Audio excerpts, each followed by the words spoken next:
আসসালামু আলাইকুম এভরিওয়ান। খাদিজার টুকটাক রান্নাঘরে আপনাদের সবাইকে স্বাগতম। আজকে আমরা দেখাতে চলেছি আমাদের সকলের অনেক প্রিয় মোমোস। চলুন দেখে নেওয়া যাক। আমরা মোমোসের জন্য এখানে কিছু চিকেন নিলাম।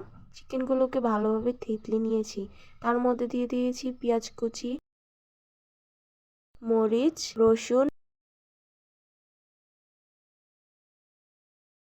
সাথে রসুন বাটা।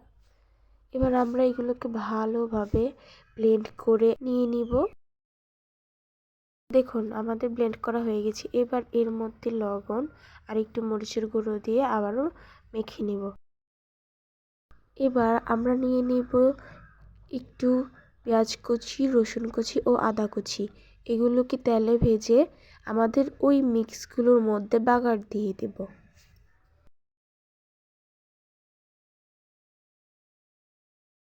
আমরা মিক্স করে নিয়েছি।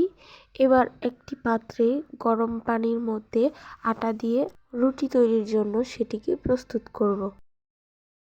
প্রস্তুত হয়ে গিয়েছে। এবার আমরা রুটি বেলে নিচ্ছি। রুটি বেলা হয়ে গেলে তার মধ্যে আমাদের মোমোজের কিমাগুলো ঢুকিয়ে দেব।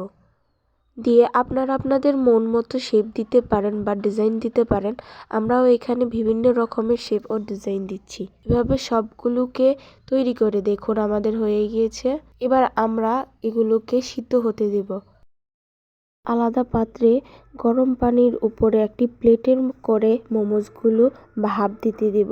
প্রায় 30 থেকে 40 মিনিট আমরা লো হিটে ভাপ দিয়ে নেব। দেখুন বন্ধুরা, আমাদের মোমোস ভাপ দেওয়া হয়ে গেছে এবং আমাদের মোমোস তৈরি। বন্ধুরা, আমরা এখানে মোমোসগুলোকে একটু অন্যভাবেও করে দেখেছি। আপনারা চাইলে এমনটাও ট্রাই করতে পারেন। আমরা এখানে মোমোসগুলোকে তেলে ভেজে নিয়েছি। কিছু মোমোস তেলে ভেজে আমরা ট্রাই করে দেখলাম যে এটা কেমন হয়। আপনারাও চাইলে এভাবে ট্রাই করে দেখতে পারেন। আমাদের কিন্তু ভালোই লেগেছে।